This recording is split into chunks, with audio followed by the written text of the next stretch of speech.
It's time to sit back and check out the RCWR show with Lee Sanders.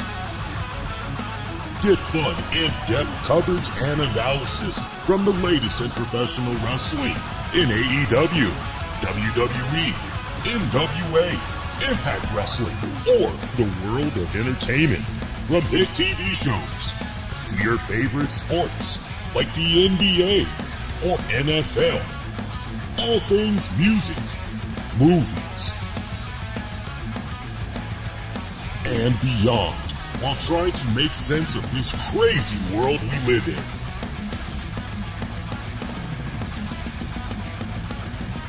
All while keeping it honest, insightful, and interactive since 2011. And now your host, live from the nation's capital of Washington, D.C., Lee Sanders.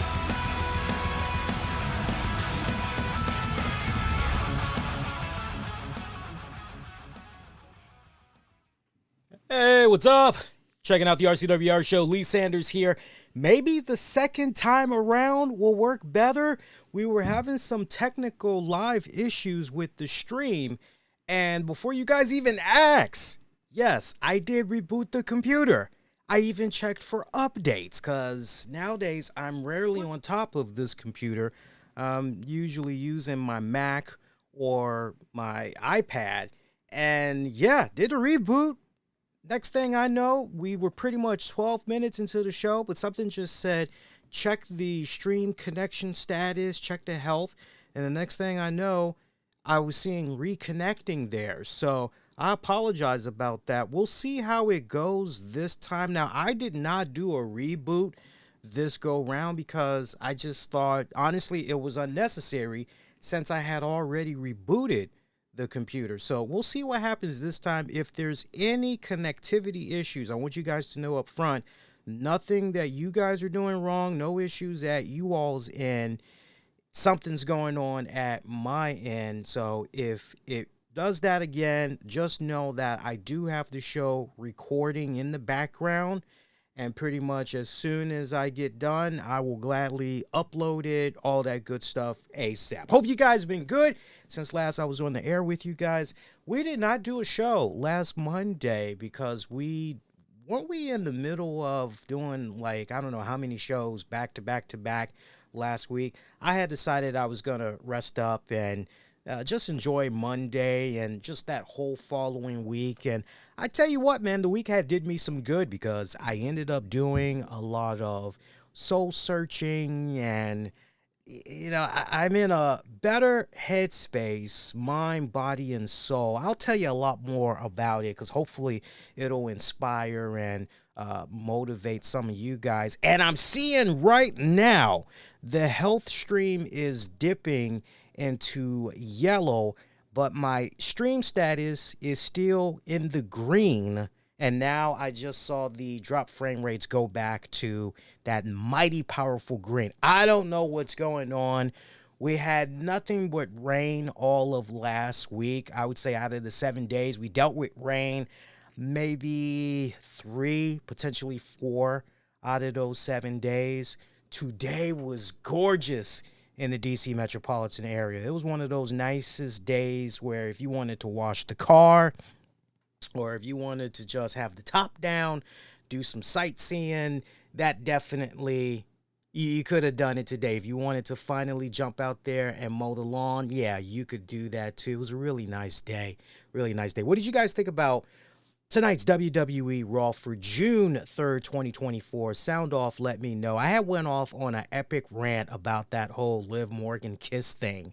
And I'm so bummed out that you guys had missed it initially, because right when I was getting into the meat and potatoes, that's when we were having the connectivity issues, and I was just so bummed out about that. So hopefully enough people that were watching throughout multiple outlets have the common sense to go, okay, let me try again with Lee. Let's see what's going on here. Maybe the second time's the charm, and hopefully they'll find themselves coming on back in. I tried to make sure everything was the same tag-wise and all that. But, yeah, you know what?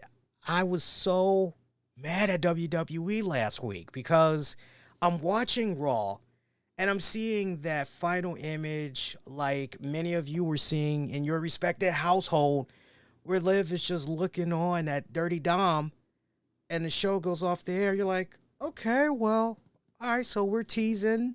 We're continuing to tease. Okay, fine. I just happen to be on social media, though, and within a few minutes, I see that freaking kiss. I'm going, why didn't you put this on the damn show? What is up with that?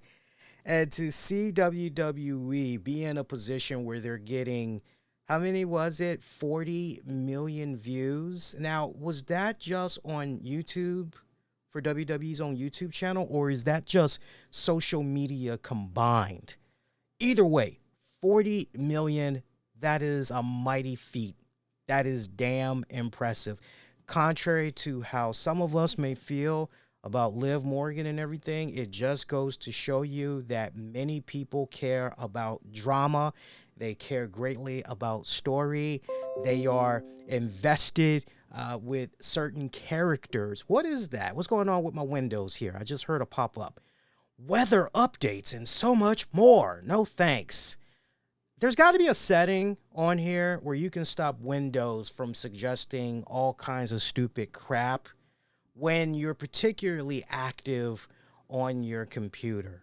There's got to be a way to do that. My computer had updated not that long ago to, I guess, the newest Windows or something it had rolled over to, and now spontaneously I get these irritating, stupid little pop-ups like that. You know, do your grocery shopping and so much more. Ding! Wouldn't you like to book a trip? You can with our help. Ding! Wouldn't you like to know when's the best time to walk your dogs? We can help. Ding! Shut the fuck up already. All right. Anyway, but I love what's going on here with Liv Morgan and everything. I will give the devil its due. And look, I am not a sucker for... I don't particularly care for love angles. I don't particularly care for that that type of stuff. Right? I just want to get right into I'm okay with some funny haha stuff and all of that. But if you give me an angle that has the right characters, the right story arc, and if you are going to go into that whole love angle or love interest, if you are going to go that route, my whole thing is you better make it be as interesting as humanly possible. And I gotta say, the way WWE has done it, they've done all right. I've seen some bad teased love angles or just blatant love angles. I've seen some bad ones. I'm not going to name the promotion because heaven forbid I name the promotion and then all of a sudden everybody thinks that I'm a WWE mark and I'm a tribalist for this promotion. And never mind the fact that when you hear the show Creed intro covering the latest and blah, blah, blah, blah, blah, yakety smackety, never mind that. Never mind the fact that repeatedly we talk about this promotion, that promotion. And no. Heaven forbid you take a little slight dig at somebody's favorite promotion. All of a sudden, you are a bad guy. You don't know what you're talking about and all that other stuff. I digress. But anyway, I love what's going on here with Liv. I'm not going to lie to you guys. As far as her character, the tenure of her character, since we've been watching her in the WWE almost 10 years, this has been the most fascinating angle that she has been involved with. And I'm very curious to see how this continues to develop, how far down the rabbit hole we're going to go. I love seeing her tease the hell out of Dominik Mysterio, despite the fact that Rhea Ripley will eventually come back, and Dom's letting it be known she's gonna murder you. My mommy is gonna murder you when she comes back. Liv Morgan is just literally smiling and going, that may be true, but she's gonna kill you too, I bet. Dominic got nothing for her, and then we see good old Finn Bálor coming out there like the Leave It to Beaver dad.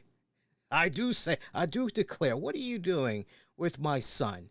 What exact relations do you plan on having with my son here? I love seeing Finn Balor just come out there trying to break that whole thing up. No, Balor should be out there going, hey, man, I don't know what's going on, but can I get in on this action too? Can I get a piece of this action too, man? Right, I would have loved, I'm being real. I'm being real. You ain't going to break it up. You just going to be like, yo, what's going on? It's obvious this chick is really into you, man. What the hell? What's up? But I love how Finn Balor was going in there trying to break everything up. Liv Morgan making her exit, teasing our boy Dirty Dom, rubbing the head. That's the last thing you want to be doing, is rubbing the head. That's the last thing to do. Us guys, we got our sweet spots.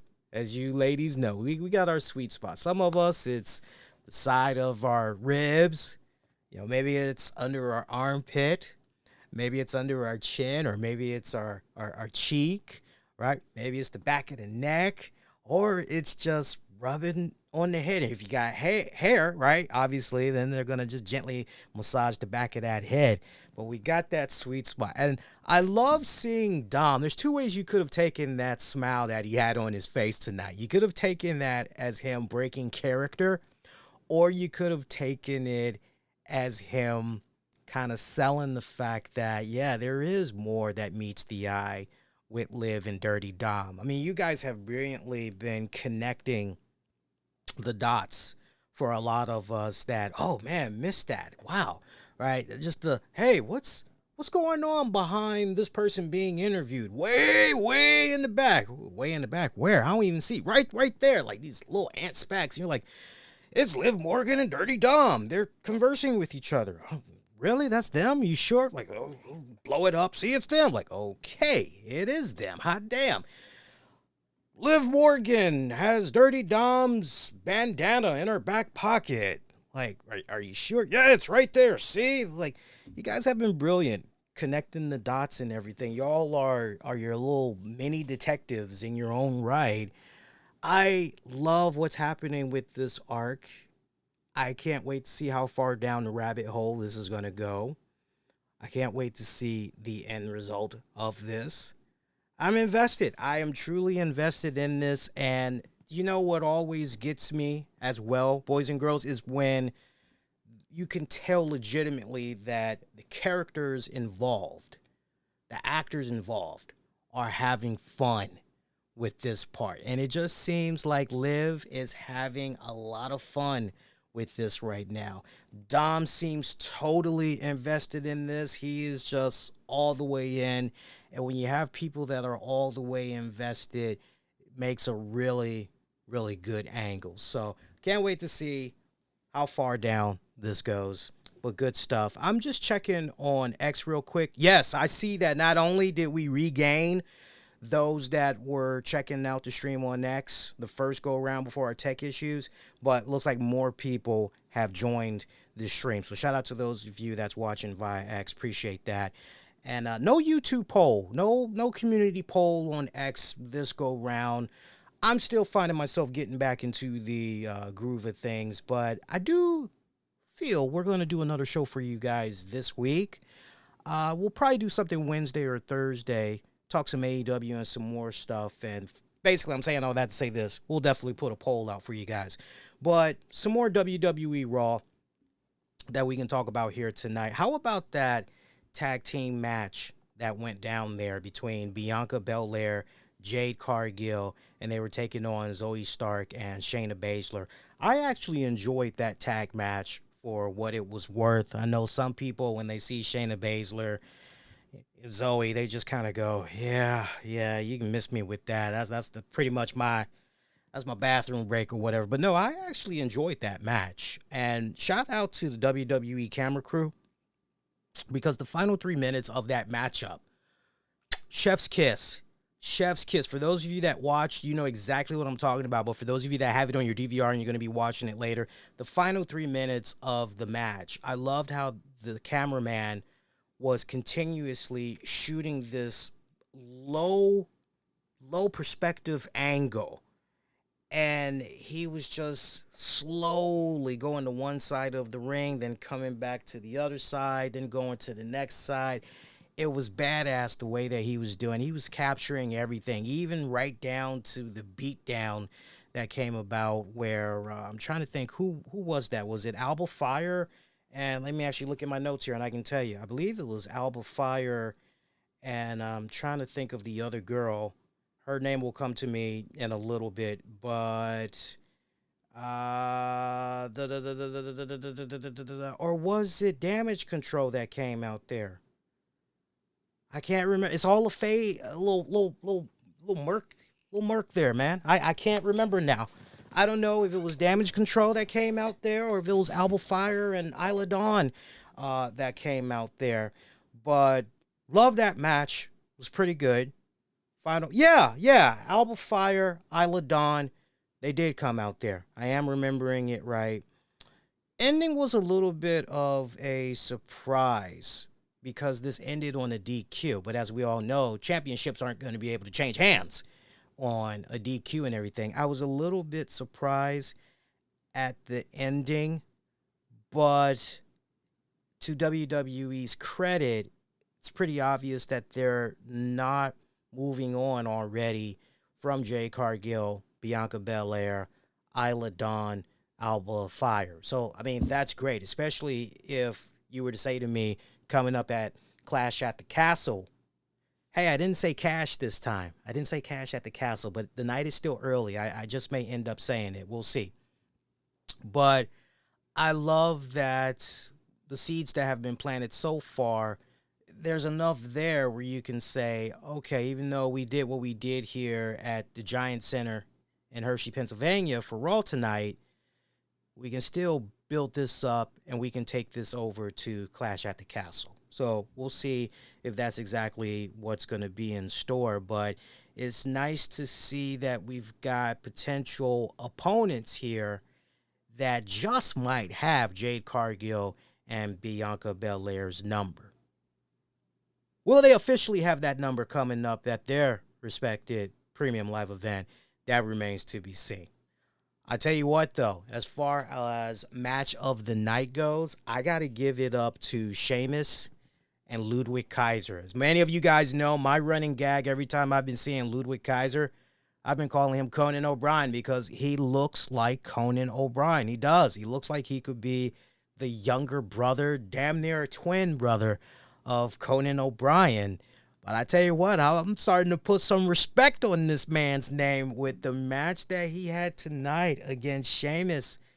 Good God almighty. It was a nice story from start to finish. Just seeing Ludwig come out there, jump Sheamus from behind, beating the holy hell out of him, and then eventually taking it into the ring. I loved everything that was going on with this match between these two guys. Very hard hitting. They went all balls out on each other. I loved it. They checked everything off on this list, especially as far as trying to establish somebody as a main future threat, as far as trying to establish somebody as a future superstar.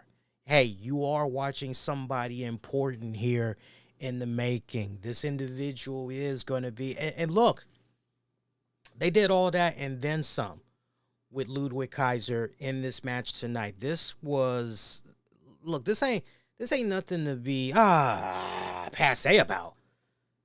Ludwig Kaiser on paper got a W over a former WWE champion, without a doubt a future WWE first ballot Hall of Famer, without a doubt. Okay?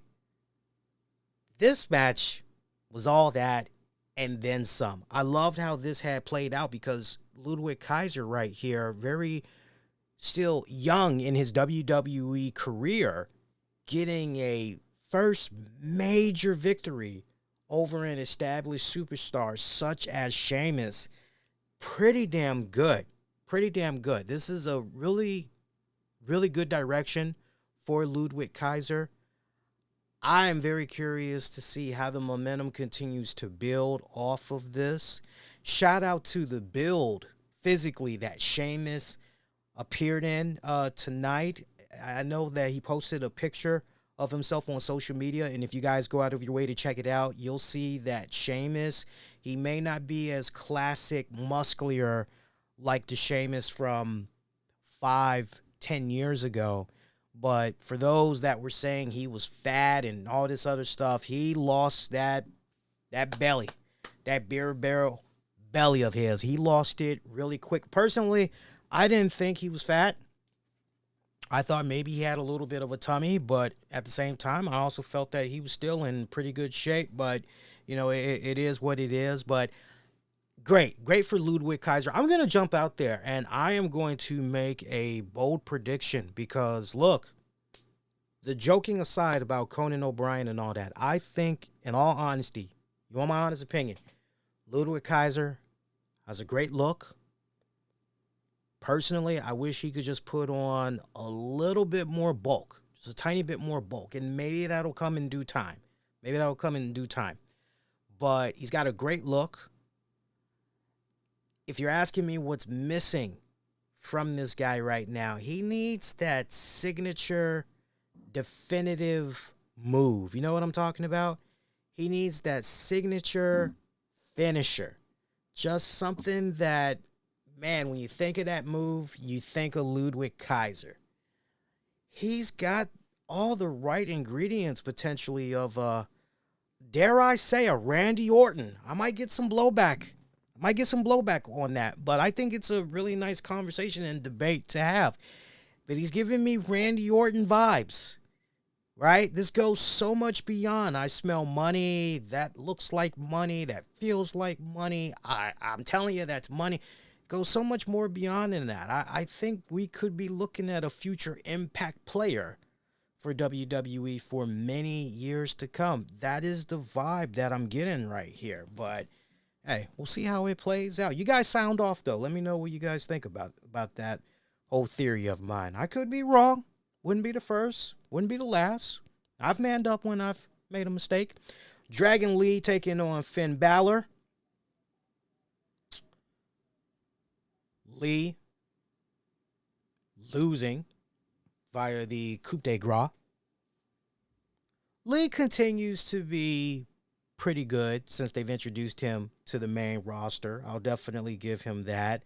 It seems that the powers that be in WWE are trying to do their best to protect him. And I tell you what, I like the fact that before this match even played about, they had cut this nice prepackaged video of Dragon Lee touting himself and everything, going in and out of his native language to speaking in English.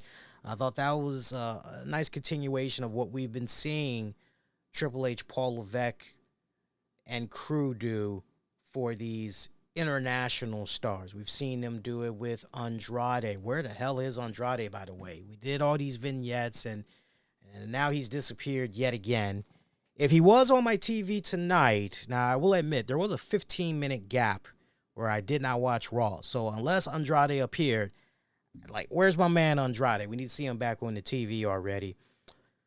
But Andrade, Io Sky, now you got Dragon Lee added into the mix. Asuka, Kairi Sane. I like what they've been doing with all of these international stars and translating what they're saying.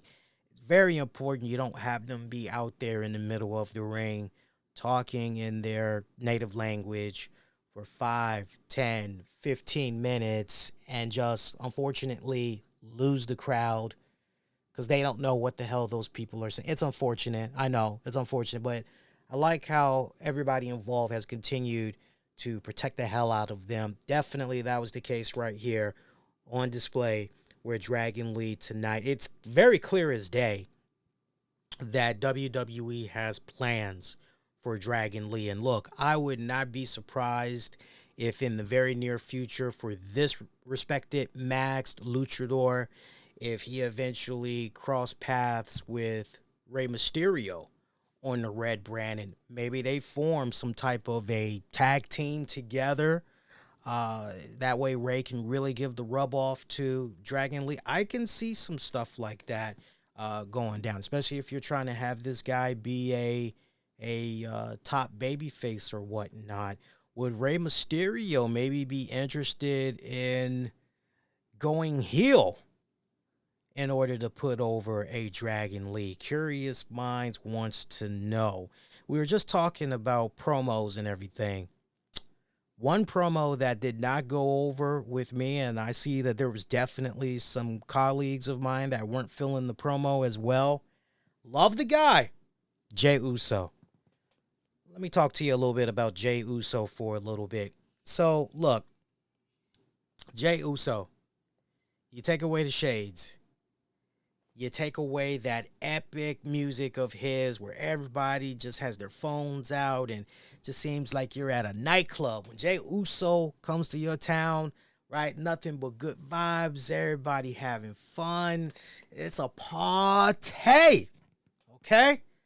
Yo, I love all that, but take away his too cool Rikishi shades, take away the music, take away all the cell phones, take away the yeet, and what are you left with? Because the promos are not good. He is still struggling with the promos. To my point, I'll never forget, a couple of weeks ago, I was watching Raw. I'm playing with my dogs and everything, and my wife, sometimes if she happens to be home a little bit early from work, she'll be watching Raw with me. This particular night, she's sitting down with me, she's watching, and we're watching, who was it? We're watching Gunther. And she just comes out of nowhere and she goes, is it just me, or has Gunther gotten better on the microphone? I said, no, he has. He's really been busting his ass. So yeah, he's gotten loads better. And I remember a little bit later on, we ended up hearing a Jey Uso promo. And she just shook her head, and I said, what? She's like, the entrance and all that is cool, but the promo is nothing to be desired. I said, really? She's like, yeah. Like, would you think it was good? I was like, not really, no. It could use some work. But no, man, I mean, his promos, they are just so freaking flat. So freaking flat. Very hollow. It comes off like I'm telling you guys, for those of you that's like, well, what's the issue with the promo? Because I'm not seeing anything wrong. What's the issue with the promo? It's very hollow, and it comes off like, yeah, so this is the part where I need to be talking for a little bit. I need to say something passionate, and I'm not really sure what I need to be talking about. So what I'm going to do right now is I'm going to go yeet, and I'm going to say yeet a couple of more times, and I'm going to be like, but really, the stuff that I'm putting out there, yeet, I really, I don't know what the hell I'm saying. I mean, you don't believe me. Here's my challenge to you guys. The next go round, pay attention to the Jey Uso promos, okay? Now that I've set it up for you guys, just keep that in the back of your mind. The only thing I took from his promo tonight was the next time you see me in a milestone of an accomplishment is going to be when I become Mr. Money in the Bank, right? And it's like, okay, that's cool, right? Right, that's a nice declaration. All right, so we now know what you got your eyes set on and everything. That's good, but it was such a struggle for Jey tonight. You cannot deny that. You could visibly see that this guy was having a hard time finding the right words to get to that point, right? I wish he could have got that back. And my advice to Jey Uso going forward would just be continue to practice on those promos, because he has not looked comfortable. Every time this guy is cutting a promo, he does not look comfortable. And here's what's also a detriment to Jey Uso. The longer he talks, the worse the promo becomes. okay? Tonight should have been plain and simple. He should have came out there, again, with his two cool shades on. Yeet! Yo. Before we go any further into the show, let your man holler at you a little bit. Yeet! Hey, my people. Y'all fam, man, Pennsylvania, you know how to get down when Jey Uso comes to your town. That's what's up. But yo, let me rap to y'all a little bit right here, right? Man, y'all been with me through so many ups and downs, through the bloodline, through what's been going on with my brother Jimmy. And I don't think me and him are ever going to be done with that. You feel me? Yeet! But yo, check it. I've accomplished so much in my career so far. Y'all know I be that tag team specialist. But you know also I be that main event Jey Uso. Yeet! And what I'm trying to do right now, telling y'all, mark it down on your calendars on this night, because you heard it here first from your boy. I got my eyes set on becoming Mr. Money in the Bank. Because make no mistake about it, not only am I main event Jey Uso, I'm also the future WWE World Heavyweight Champion. You feel me? I wish it could have been that passionate of a promo that he cut, but instead, notice it next time going forward.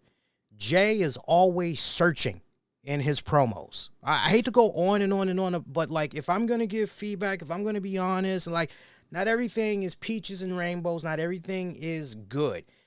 Jey Uso, I love his work in the ring. Never an issue with his in-ring stuff. But where we are right now with him as an individual, he is continuing to be a work in progress. He's coming along, but those promos, they definitely need to be better. They definitely need to be better. So that pretty much was it for Jey Uso, right? So, hey, are we looking at the future Mr. Money in the Bank? Could be. Unless Gunther has something to say about it. Gunther may also want to, right? I could see a nice little rematch going down between those two guys. So your guess is as good as mine. Some other action tonight. Ricochet taking on Bron Breakker. Breakker finishing off Ricochet with a nice spear. Good match. Nice way that they had booked a purebred and power of a freak of nature that is Bron Breakker against the speedster that is Ricochet. I thought these two styles clashed very well. Ricochet doing some really big spots there for Bron Breakker. Enjoyed seeing those as well. They are continuing to do a solid job in breaking in Bron as this freak of a monster. I love it.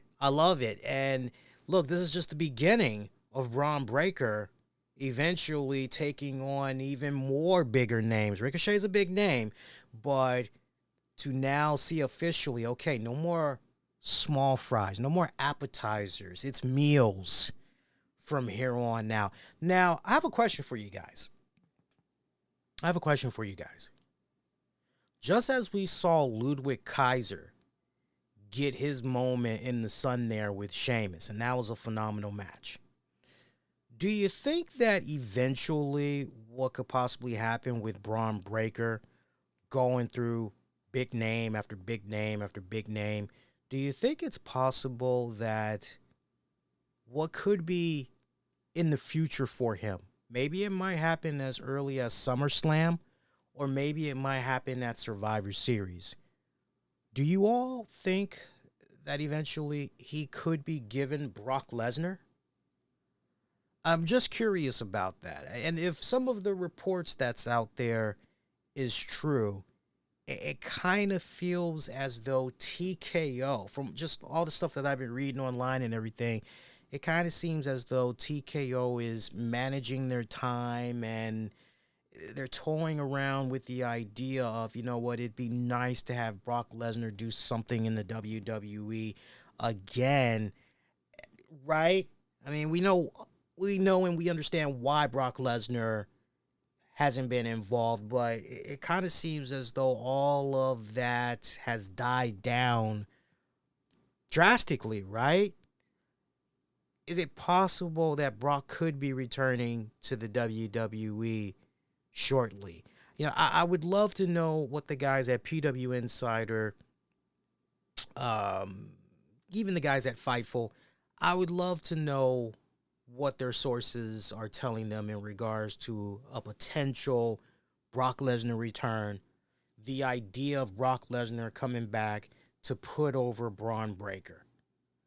I'm just very curious about that. So I don't know. If you guys aren't seeing that, let me know who's the next person you're seeing. Maybe we might be a little ways off before we get to Brock Lesnar, but I don't know. My spidey sense is tingling, and my whole thing is, okay, if we're going to keep giving Braun Breaker big name after big name after big name, man, what better way to get that young man over than to feed him definitely a future Hall of Famer there and Brock Lesnar.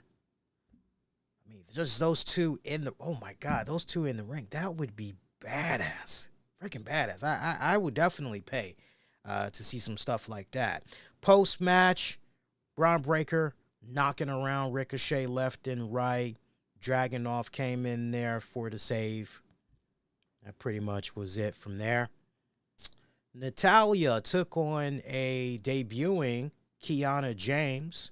Remember, she got the call up from NXT. By the way, shout out to Natalya. Apparently, she had a contract in WWE that was getting ready to expire, and apparently her deal has been re-upped, it looks like. I'm not sure what the exact details of that is, but it apparently she was offered a contract extension. For those of you that aren't aware, she was offered a contract extension from WWE, as her current deal is set to expire earlier in the month. Now, there's conflicting reports. You got one report out there that's saying, okay, it's been re-upped, she's good to go.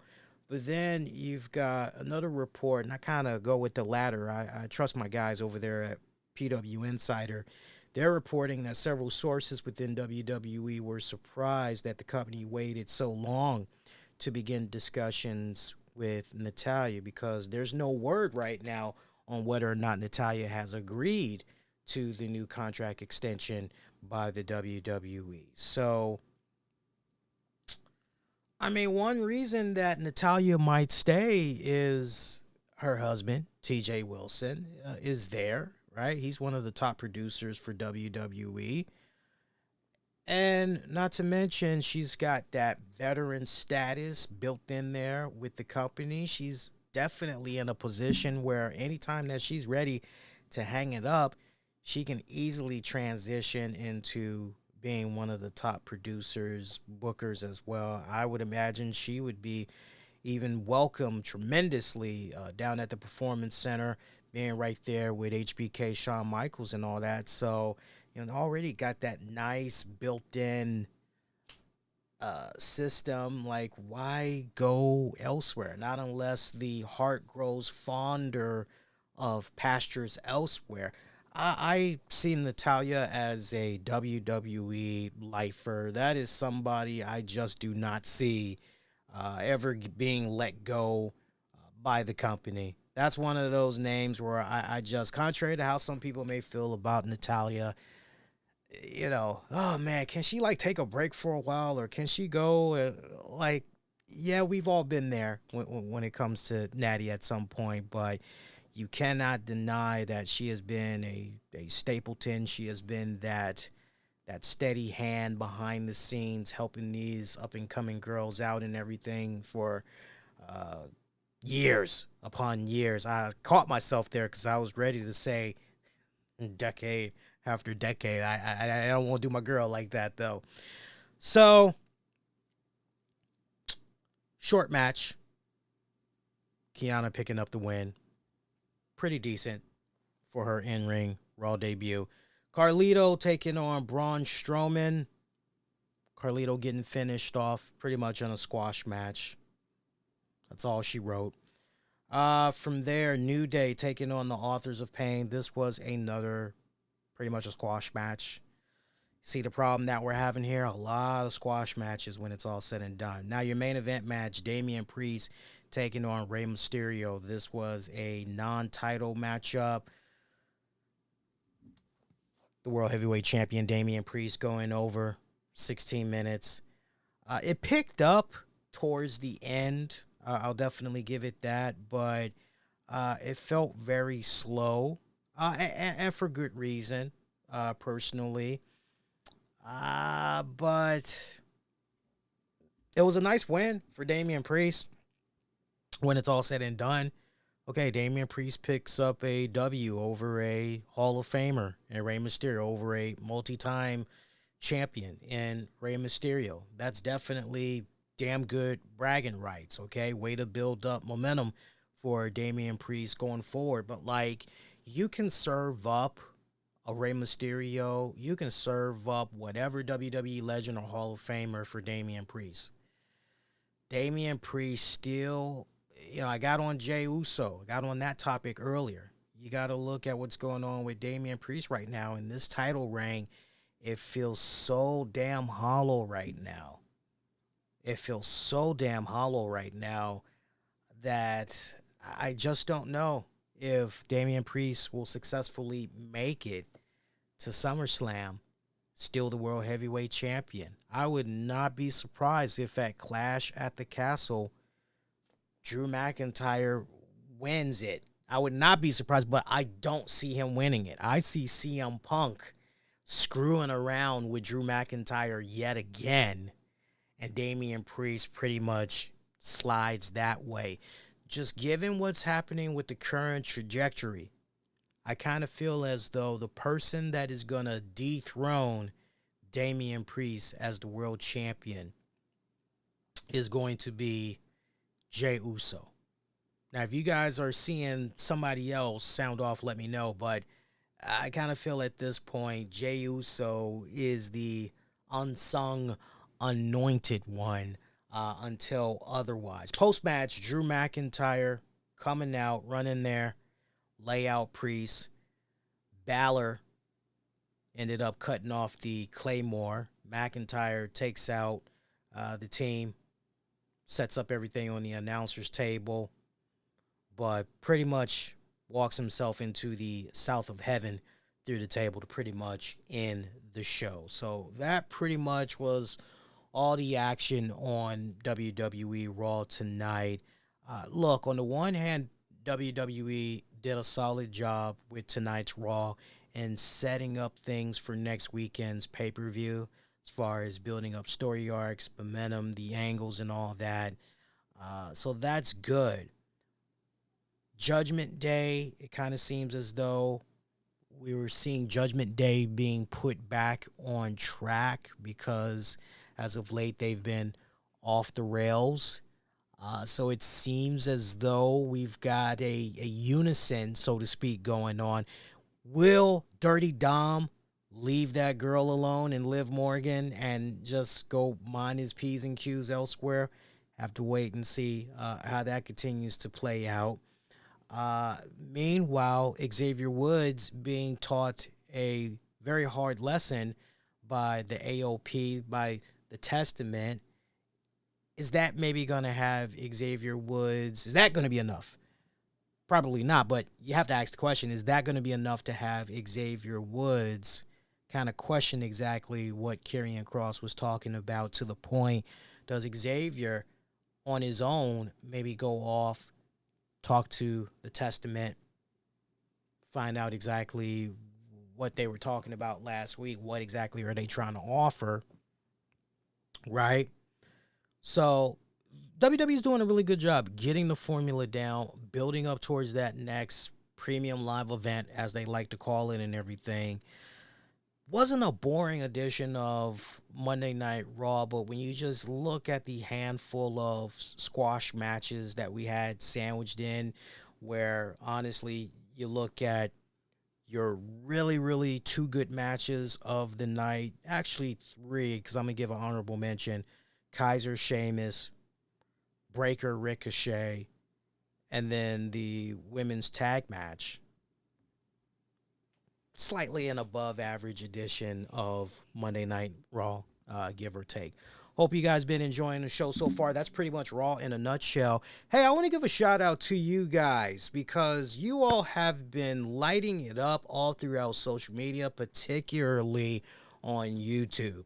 I got to give a mad shout out to everybody that has been subscribing to the YouTube channel over the past 2 weeks because I was looking at the analytics and I was just seeing over the past 2 weeks, especially last week alone, subscriber after subscriber after subscriber subscribing to the YouTube channel, right down to the point we are now, last I saw, I believe we're 14,788 subs. So we're less than what? I don't know, like less than 200 away from the mighty 15,000 subs. That is just, that's badass. So you guys have been crushing it on the YouTube channel. For those of you that have not subscribed to the YouTube channel, make sure that you do so. And I will definitely keep the content coming for you guys.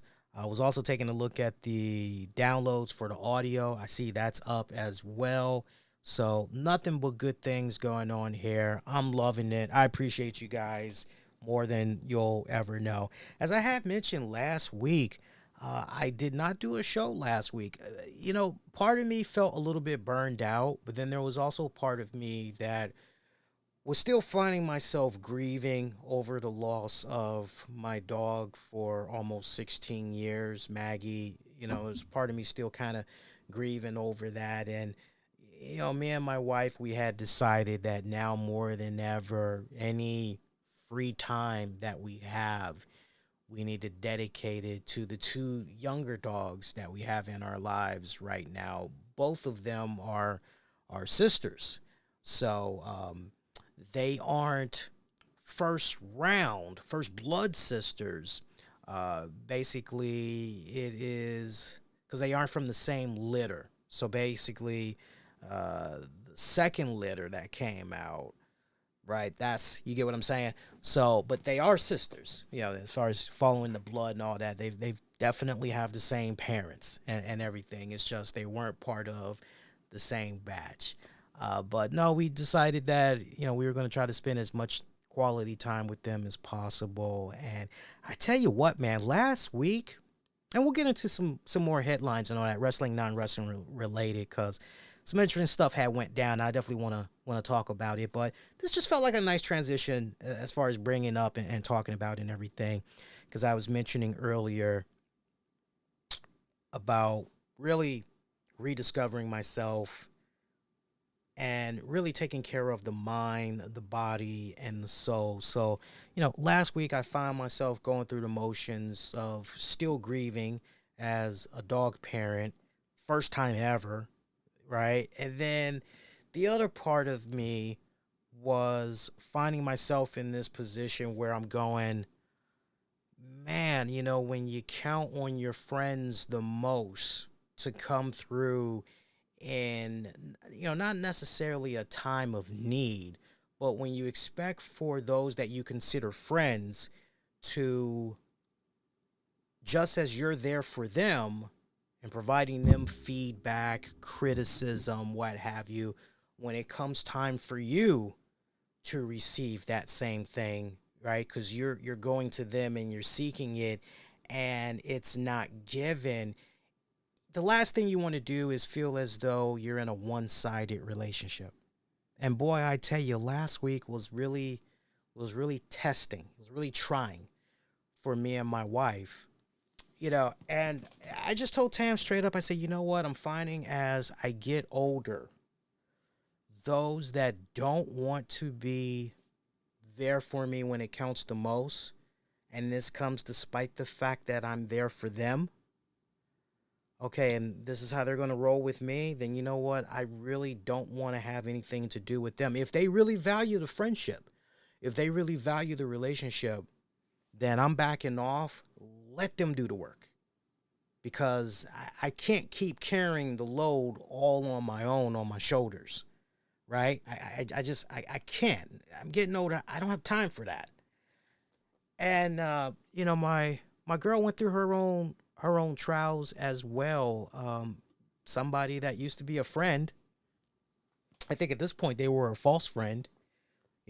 All they basically wanted to do was talk about their own problems. Keep in mind, this person did not ever offer condolences to when Maggie died. So that's just. And then when it came to my girl's birthday, she was well aware of the birthday, did not take time to wish a happy birthday, did not take time to call, text, post on Facebook, whatever you call it, whatever social media thing that's out there. Was trying to do some BS tick for tat thing. And, it's like, damn, my woman is one of the nicest people that's out there until, like, you either mess with her money or you just get on her bad side. Then all bets are off. So last week was really interesting as far as just the two of us, but mainly me, kicking back and just re-evaluating some of my relationships, some of my friendships with certain individuals, and just going, okay, I'm not giving you the kiss of death, but I'm not gonna keep busting my ass and always hit you up like friendship, partnership, relationship, marriage. It's a two-way street. One way is only going to go but so far, and next thing you know, a person is just gonna clock out. So I hope that resonates with some of you guys. If you find yourself to be in that position where you just feel like you're always giving and giving and giving, and that friendship, that partnership, relationship, or whatever, I hope you guys are able to take all of that. It resonates with you guys, and you all can just go, yeah, like the best advice I can give you is just, I hate to say this, but be selfish. Be selfish. After you have given so much, it's okay for you to start being selfish. I would rather you dedicate that time and energy to those that truly value it and it's reciprocated than to those where it's just basically always one sided. So that's my best advice I would give. And I tell you what, since I've done what I've done pretty much last week, it has been so goddamn revigorating. I feel refreshed. I feel renewed. I feel more focused. Not dealing with the drama, not dealing with, am I doing something wrong? What am I doing wrong? Does this person did I say something to offend? Like, no, I'm just doing my thing. And the other thing that's been pretty cool since I've been away, I've been working on the website more and more. I've been working with a couple of people that have been helping me out with the website, rcwrshow.com. You guys know on social media, I've been doing the whole relaunch of it and everything. If you actually go on there right now, you'll see that we have slowly but surely been putting up archive of wrestling review articles and all that. So we're quietly just rolling along, getting that ready. And I don't know when the official relaunch, like, I don't know just yet. Maybe it'll be mid-June. We'll have to wait and see. But that's definitely going to be the place to go to for original news, breaking news, all of that good stuff. The whole stuff with WOW, Women of Wrestling. Did you guys see how all of that was playing out online? Did you all see the video that the Tonga twins had put out?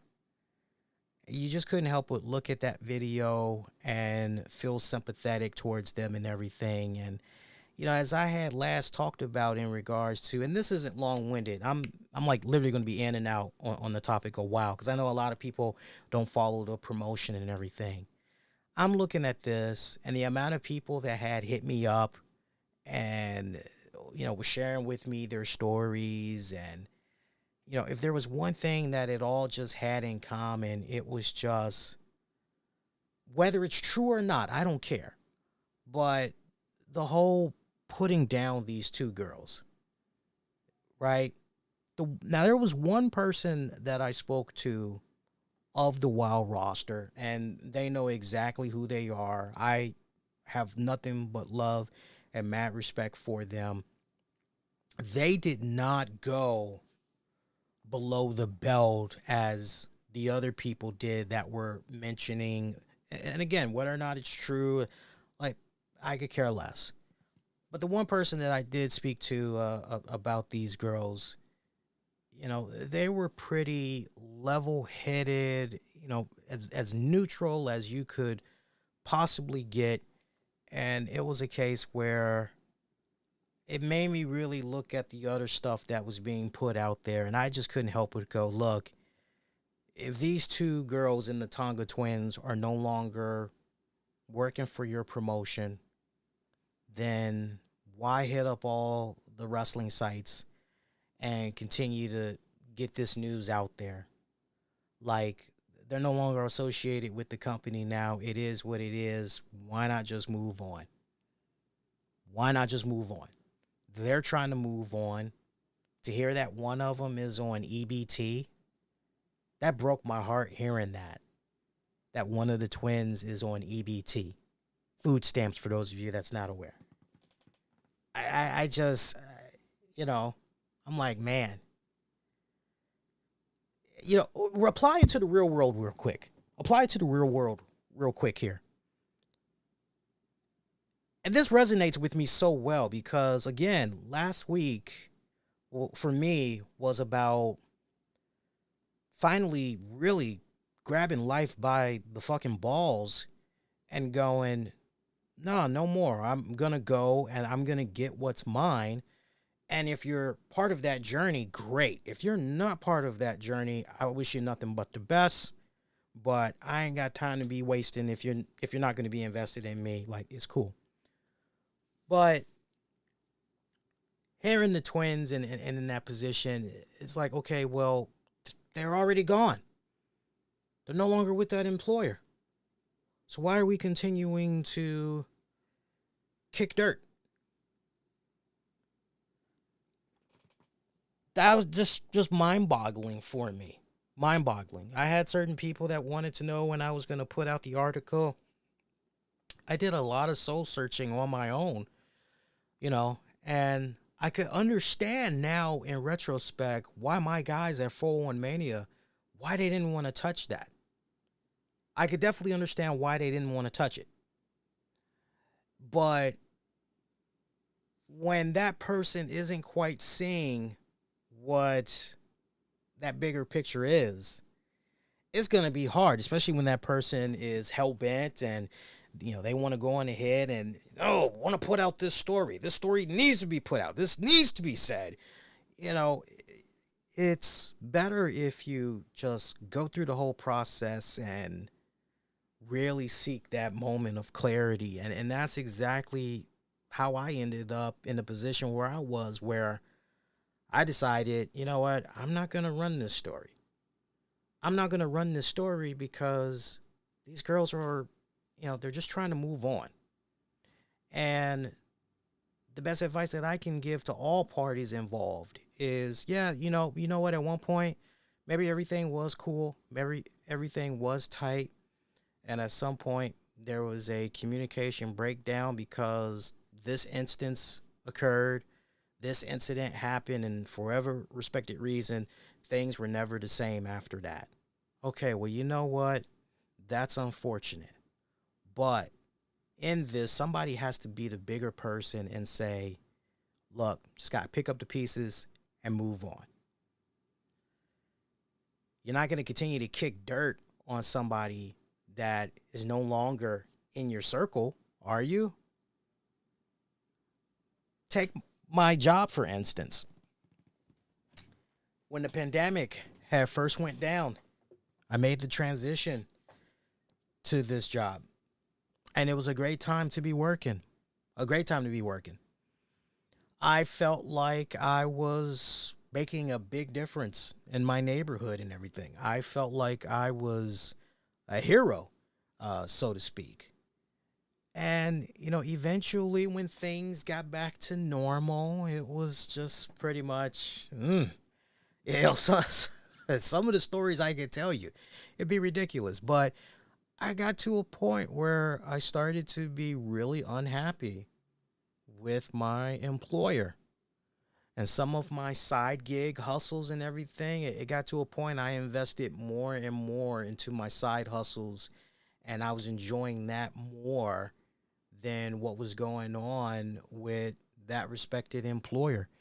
Y'all know I finally got to a point where over the weekend, I told my boss, I said, hey, I'm just not happy here anymore. And I want to pursue what makes me happy. Being in college, so close to wrapping up my degree, being able to get it next year, like, I want to continue to pursue that. That makes me happy. Some of the side gigs that I'm doing, that makes me happy. It's definitely bringing in more money than what you guys are giving me. So I'm going to follow that. And I told him, I said, look, if I was 20 years younger and this job did not make my back feel the way that it feels every time I work for you guys, then maybe I could last in this position, in this industry longer. It's like, but I'm looking at a bigger picture that's around the corner. I'm going to give that my full undivided attention. Now, I could be saying all kinds of messed up stuff about this employer because I've seen a whole bunch of crap. But it's like, I don't have time for that. I'm too old for that. Like, I'm going to be the bigger adult here. Is there a lot of crap? No place is perfect. Every workplace has its problems, whether it's a wrestling locker room or real life, your 9 to 5. Like, there's no such thing as the perfect job. Even when you're your own boss, there's some stupid crap that goes down, right? But it always takes a cooler head to prevail, to look not necessarily the other way, but take the higher road, right? That's the whole thing. Be the bigger person. Take the higher road. And please, y'all, don't hit me up. Do not email me talking about how you're disappointed. I'm not going to run with the story, or you just keep your comments to yourself. Just keep it moving along. That's my best advice. So Ethan Page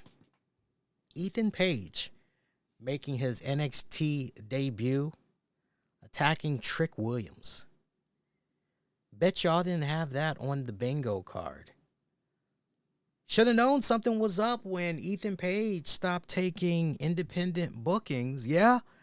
But man, Ethan Page, I watched it. Arriving in NXT last week, attacking the NXT champion there and Trick Williams. Love this. Love this great debut for the guy. Attacking Trick Williams in the main event too. Nonetheless, that is how you do it.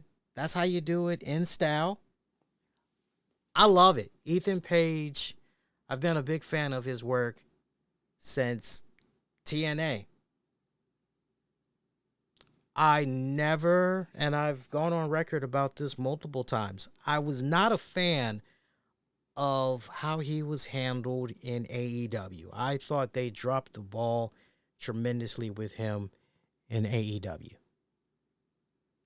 And I tell you what, no matter what was going on, no matter what he was given, he tried to make it work. And every time there was a little bit of momentum built, it just seemed like, oh, no, getting a little bit too popular here. No. We need for the attention to go over here, actually. So, yeah, we need to just kind of dial this back drastically. And like, I remember when the Hardys had won his contract or whatever, and you're like, oh, man, how's this gonna play out? Like, that's how you were like, how's this gonna play out? And man, did that have so many loopholes in it of a story arc. They just butchered the hell out of that thing. Big time. Butchered the hell out of it. I literally thought that the formula that was working for Ethan Page and TNA was essentially going to be the same blueprint that Tony Khan and crew. I had envisioned that Tony Khan was going to work very closely with Ethan Page, Hey, seen your stuff in TNA, seen your stuff on the independents. Okay, what are you thinking? And we like, okay, well, what if we did this? Yeah, that sounds good, but what if we, on top of that, did... I thought it was going to be a great working relationship there. And to see, essentially, that was not really the case. I'm happy that the man is over in NXT, because if anybody is truly going to be able to understand the Ethan Page character and the presentation of the character, the execution, WWE is definitely that right system that can polish it even more, fine tune it even more, and okay, here we go. Jade Cargill is definitely a great example as far as a former AEW talent, now a WWE superstar. It's a perfect example of that. So I expect nothing but big things to happen, obviously, for Ethan Page, and the way that they have introduced him to the WWE universe. Damn good stuff. Of course, if you're going over to the AEW roster page, you see that he was completely removed from the roster page at the start of May, actually. And, it sucks. That's a huge loss, I think, for AEW, because they could have done so many cool things. There is untapped creative potential that Tony Khan AEW did not fulfill there with the Ethan Page character, why they had him. He will do well in WWE, but he was definitely... Two things can be said that's true. He will do well in WWE, but he was greatly needed in AEW, if that makes sense. If that doesn't make sense, let me know. I will expand upon that thought even more. But, dude, I love that dude. Oh, I can't wait to see what happens with him in WWE. I cannot wait to see what happens with him. So, Ethan Page news right there. And look, the guy is selling his toys like a mofo. So look, if you haven't bought his toys yet, now's the time to freaking buy them damn things while you guys are still able to, man. I know he was doing something there with, hang on here. Let me type it in real quick. Because I was actually looking at it the other day, and I was saying, yo, this is pretty badass. Yeah, Ringside Collectibles. He's like, what, top number 3 sellers on there? I'm like, yo, that's pretty badass. And if you go on the Ringside Collectibles site right now, you'll see exactly the figure I'm talking about. It's the all ego Ethan Page figure, and it is badass. It is freaking badass. They want $24.99 for it. It can be shipped in a figure defender case for an additional fee. I might end up getting one of them bad boys. I ain't going to even lie to you guys. I'm not going to lie to you guys. I just may end up getting that. So, but congrats to Ethan Page for that. You're looking at AEW. Some interesting times that's going on in AEW. AEW has the Warner Brother Discovery re-ups coming about. Apparently, the first offer that was given to Tony Khan in AEW, I guess that was laughable. Tony Khan was offended by that. So, whether or not they'll get the money in which they're looking for, that remains to be seen. I'm definitely heartbroken over the fact that it appears as though, and for the last time, can we get this story told right? Because a lot of people are acting as though it is the end of the world. And although it is sad to hear that Inside the NBA on TNT is potentially ending, let's not forget that they still have the 2024-2025 season of basketball. So the Inside crew will be back. The only question is, Kenny the Jet Smith, Shaquille O'Neal, Are they going to be a part of that journey, or are they going to look for some type of a loophole exploitation and just bounce?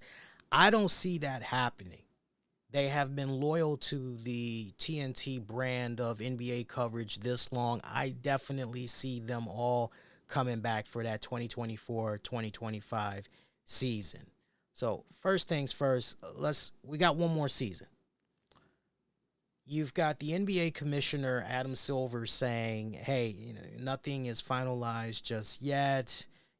We're all still negotiating. Anything can and will happen."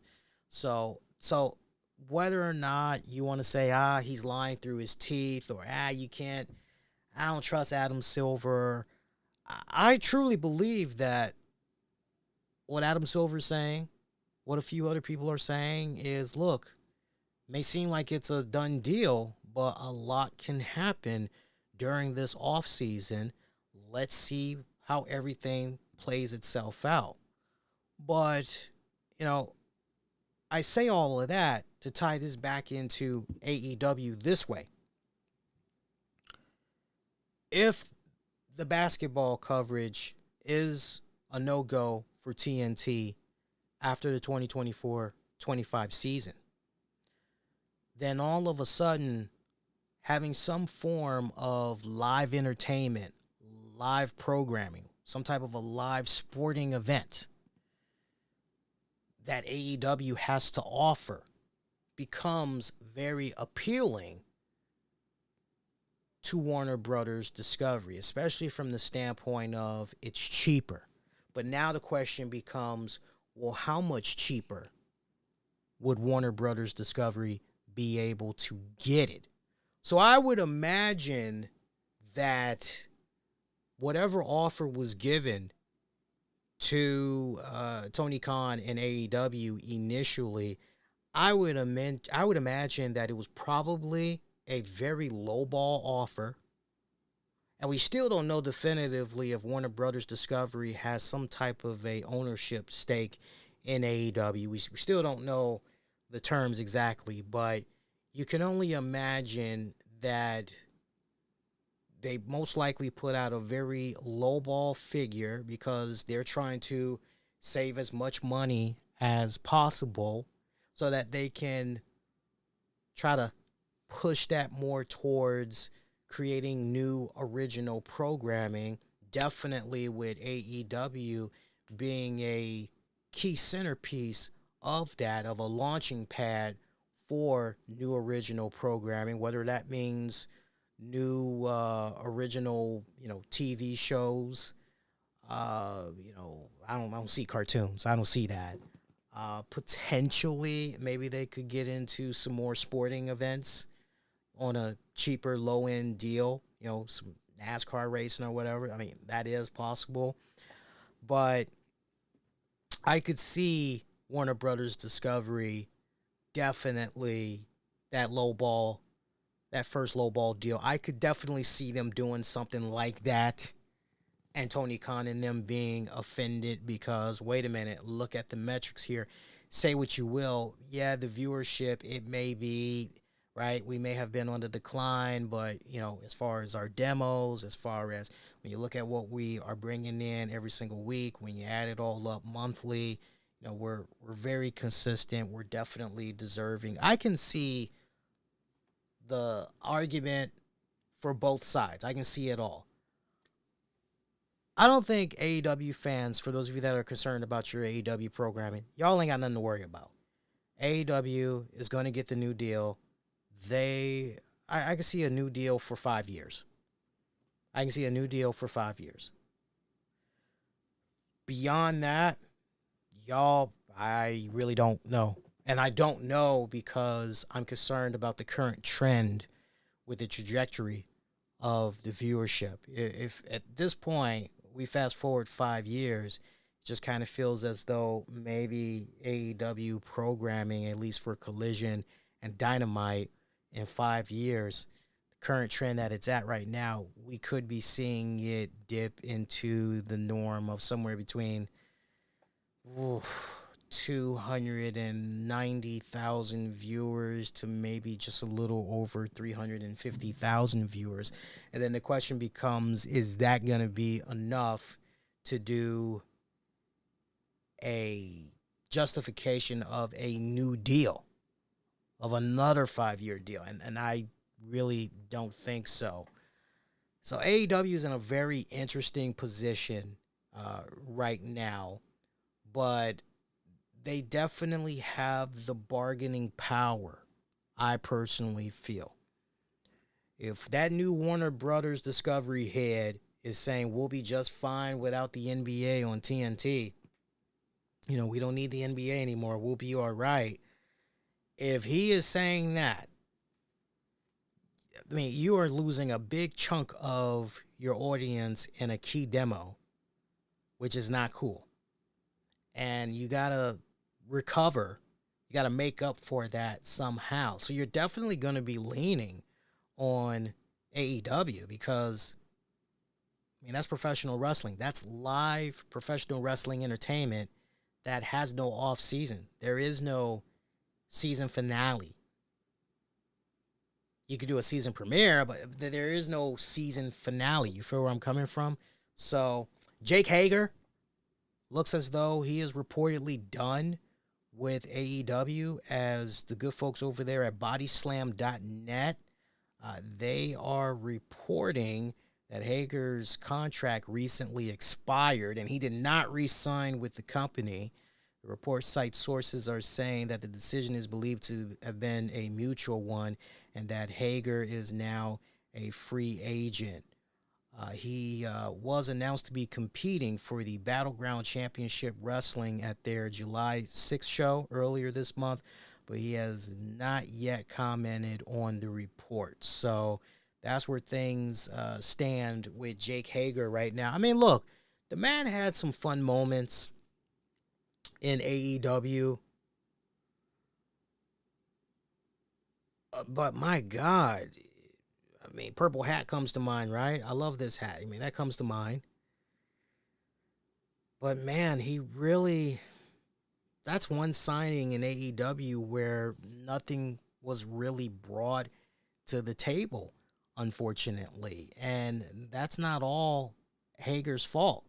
It's not Hager's fault at all. I mean, that's really ultimately the fault of Tony Khan and crew. You've got a naturally jacked, tall, athletic dude. What is he, 6'5", 6'6"? You tell me 6'7", I'm going, okay, I'll buy that. But, man, you got that guy. And you bury him. And when I say bury, I don't mean, you are essentially burying the guy's talents, and some could make an argument and say, actually, yes, you are. But in this case, when I'm using the word bury, I'm basically saying you stuff him in a stable where he has a quirky line here or maybe a quirky line there, and that's pretty much it. I think, honestly, hindsight being 2020, the way that they should have done Jake Hager, if Zeb Coulter, Dutch Mantell would have been interested just as a freaking manager, you can't tell me Dutch Mantell wouldn't have taken that AEW payday. You can't tell me he would not have. Reunite Zeb Coulter with Jake Hager. Let them do that whole We the People. Bring that back. Man, you had Cesaro over there as well, right? Man, that would have been a great, fun reunion. You really could have amped it up. You could have taken it to new heights and everything, right? Or if you just wanted to do something completely unique and out of the box, something completely different, those three at play, you definitely would have had a lot of fun going on in there. So it sucks to hear that. I don't know what the future may hold for Jake Hager. I don't know if eventually he comes back to the WWE. Or if he continues to just be out there on the independents, maybe gets back into a little bit of MMA action, not really sure. But, he's definitely a talented guy. Somebody out there would be a fool not to look into having him be part of their promotion. Be a fool. So whether you're MLW, NWA, or your MMA, small MMA promotion, just starting off, and you're looking to add a marquee name, try to help build up your respective promotion, you'd be a fool to not entertain the idea of having Jake Hager be part of that. I put out a comment in regards to Edge Adam Copeland's injury on social media late last week. And I saw some of the buzz that was going around with that comment. We had a couple of people that were calling me a tribalist for WWE, a mark for WWE, and all of this other stuff. And I couldn't help but just look at that and go, wait a minute. Let's pump the brakes here. Let's pump the brakes. So we're talking about a 50-year-old guy. And that was a great video that Adam Copeland had put out. That was a great video that he put out. I'm glad that he took accountability. I'm glad he manned up and was like, yo, what I did, that was very stupid. You know, I'm not 20-something anymore, and right? Yeah, dude. You had no business climbing up on that steel cage. I was prepared for a diving elbow or a super fly Jimmy Snuka body splash. I was prepared for that. That or the Macho Man elbow. I was not prepared for him to just go wee and just coming, literally coming down on his feet. And he's 50 plus years old. That's, yeah, the odds of you walking away from that unscathed is slim to none. And that's unfortunately what happened with Adam Copeland. And my biggest message out of that whole thing that I had talked about on social media, that a lot of people, at least the extremists chose to not focus on it. Main thing I highlighted when I was commenting about this was, this is what I'm talking about. And longtime listeners know this, what I'm getting ready to say. But this is what I'm talking about when I say, hey, you out there, you have to look out for your health, your safety, and well-being. Because when it's all said and done, no one else is really gonna do it for you. So you got to be in charge of your own health, especially when it comes to a position where you're the main breadwinner for your family. Your family is depending on you to eat, roof over the head, gas, lights on, internet, all that. You know, you got to make sure that you're being smart about what you're doing with your body when it comes to whatever respected line of work you're in. Not just wrestling. I mean, this same mentality applies, right? And sure, for a lot of us that are in our late teens, 20s, even early 30s, we feel invincible. We feel like we could take on the entire world and everything. But you got to listen to your body. Because, you know, your body, best analogy I can use, your body is like a car. And over time, you start to have a couple of issues here, a couple of issues there. And if you just keep ignoring them, one thing leads into another. And then the next thing you know, you put yourself in this messed up position where, holy crap, well, this was minor. But because you kept neglecting it, you know, guess what? It metastasized or whatever. And now, right? So that's my message to any, especially aspiring wrestler that's out there. You know, you really got to be on top of your health and well-being, right? Because nobody else is going to do it for you. I can't tell you how many times over the years, whether I was in my 30s or in my early 40s as we speak right now, how many times something was going on with me physically. And it was either a case of, well, I can just ignore this and I can just keep getting that money, or I can pump the brakes and go, no, you know what? Let me listen to my body here because this doesn't feel right. And same rules can apply to, okay, you feel good and everything, but you're getting ready to do something that physically may have some ramifications if you're not careful. So, for example, you might be out there with a torn disc. You might be out there with a really bad back, and you know damn well you've got no business lifting that 24, 36 pack of Deer Park water. You know damn well you need to be asking a store attendant or somebody to help put that thing in your cart, and then afterwards maybe find the cart pusher or whatever, have them load it up in your car, give them $1 or two, and then you could be on your way. No, I don't know if it's a pride thing with some of you or what, but you want to be all Superman, He-Man-ish, and then you do like that freaking commercial where the guy is with his wife, they're getting ready to go on vacation, and she's like, what about your back? He's like, I'm fine. And the narrator goes, before whatever the name of the drug is, and the guy basically is trying to take his luggage off the little treadmill thing at the airport, and he goes, ah! And then they show him after he takes the medicine, and he does a cannonball into the pool, right? So you really got to be on top of yourself.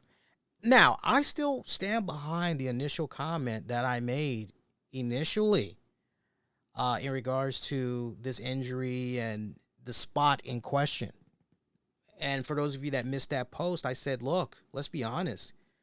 If he tried to pitch that spot in WWE, they would be like, no, dude, we're shutting that. No, are you crazy? No, you're going to automatically injure yourself. No. Now, this had pissed off a lot of people, and they all ended up saying, foul crap about me. And I'm thinking to myself, wait a minute here. Bryan Danielson has done numerous interviews where he has talked about how WWE was being too overprotective of him when ultimately they cleared him to wrestle. And there were still certain moves that he was doing where they were constantly checking on him, having him do tests and all this other stuff. Some moves that he wanted to do, they were like, yeah, no, it's out of the question. You're not allowed to do that, right? There's other wrestlers that have, I know Adam Copeland has said a thing or two in the past interviews about WWE being overprotective. He was saying that while he was in the company, that rodeo, and I definitely remember him saying a little something since he's been in AEW and everything. So this isn't a case where, this wrestling fan over here or whatever, this guy's being a total mark for WWE. This guy is, I'm reminded of what some of you all have constantly been saying, and some of you all have been highlighting a Al Snow interview, where Al Snow has said, mark my words, a wrestler will die in the AEW ring. God, I hope not. For your sake and mine, I really hope that does not happen. But with everything that's currently in place, one thing that we cannot deny in regards to AEW, more wrestlers, when you look at all of the promotions that are active all year round, I'd be shocked otherwise, but when you look at all the wrestling promotions that's active all year round, AEW stays popping up with this person being injured, this person being injured, this person got injured, this person got injured. That pops up a lot more in the news feeds than all the other promotions, to the point I would not be surprised if AEW, if they did not have the number one spot for injuries, if they're not the number one spot, they're at least in the top three. So although they may claim themselves to be where the best wrestle, they're also starting to get that reputation of where a lot of people get injured. Safest place in the world. That's what Tony Khan had said, safest place. Oh, you know what? I like a certain Barry White song. And the lyrics to that go, practice what you preach.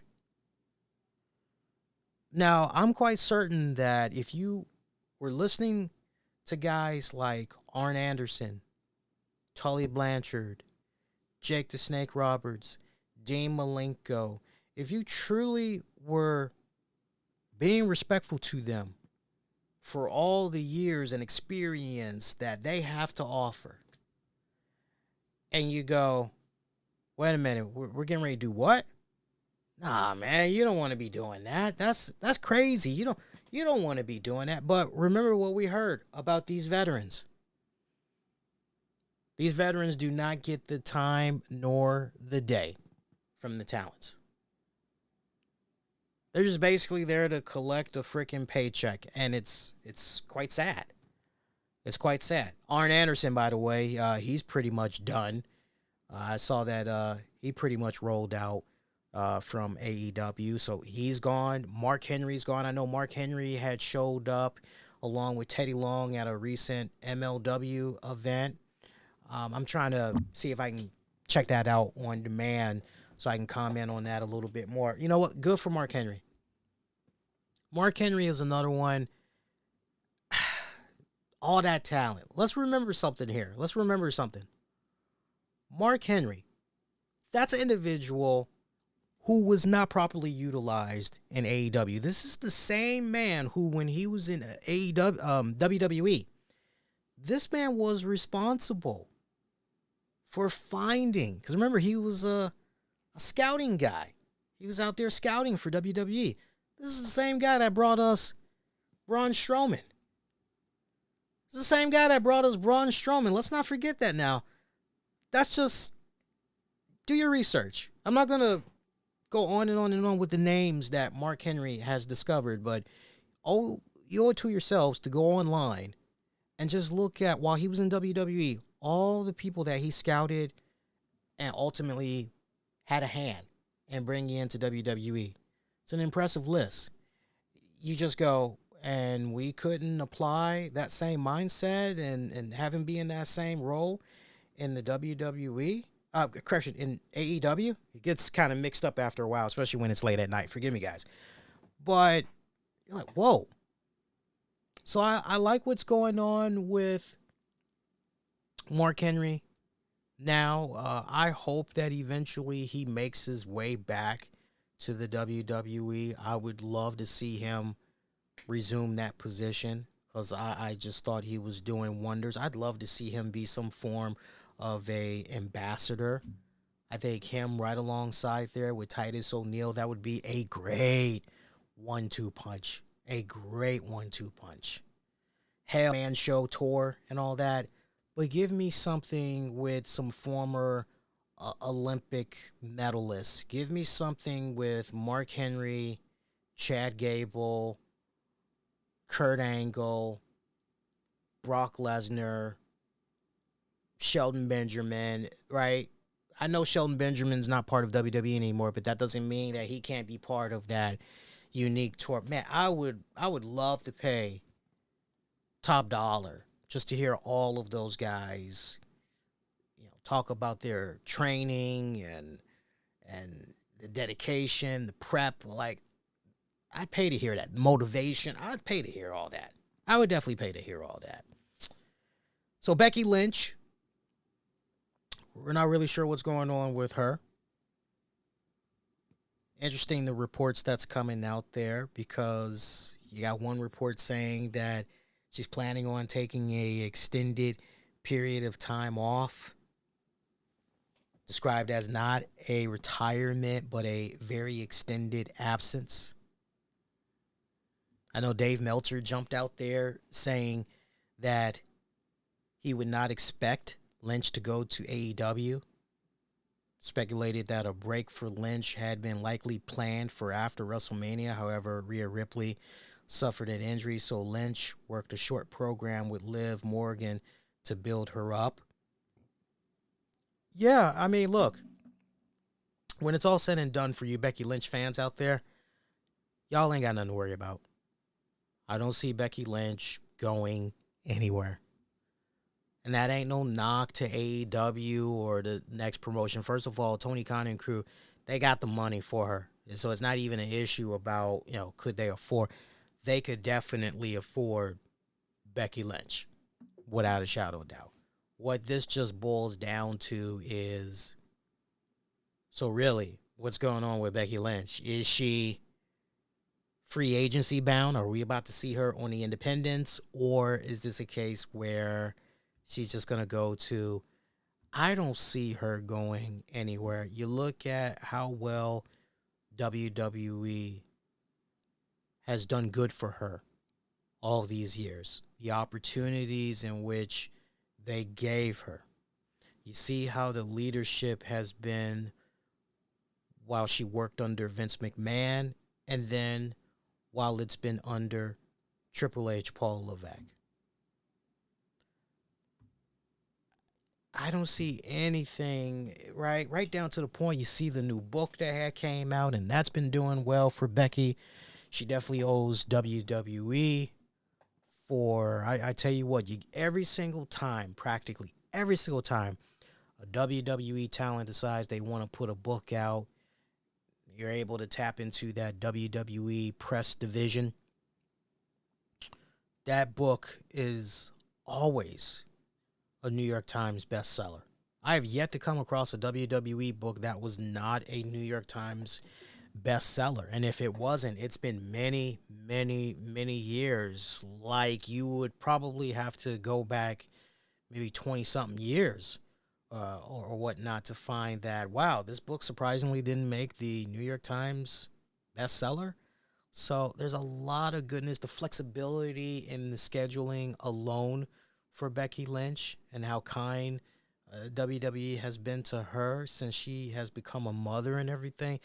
I don't see, taking some of the money that she's been able to get from WWE, and her and Seth Rollins opening up their own training facility. And don't they have like a little small mom and pop coffee chain that they created or whatever? I believe they do, because I remember talking about it here on the show a couple of years back.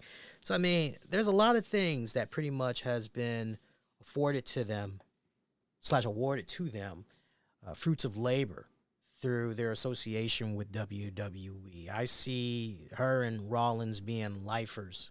I do not see them going anywhere. I would imagine if there's maybe that one little caveat where, well, what about this? Just the fact that we're now starting to see WWE have this working relationship with TNA, and I love the fact that Jordynne Grace is back, and we're going to be seeing her tearing it up at NXT Battleground. I'm loving the possibilities of this WWE version of a Forbidden Door and everything. And I do agree with Swerve Strickland and the comments that he made in a recent interview where he talked about, you know what, now's the time for WWE and AEW to work together, and seeing all these great things that's happening, and like, now is the time. Well, I tell you what, if Tony Khan can stop taking shots at the WWE and he can just focus strictly on business and all of those good things, and not try to be so pressed to try to be like them, then you know what? A working relationship could definitely happen. It could definitely happen. Will it? I don't know. I have serious trepidations because, Tony Khan, he just can't help himself. Why would a leopard change its spots now if it didn't do so many years ago? Why am I led to the impression, why should I be led to the impression that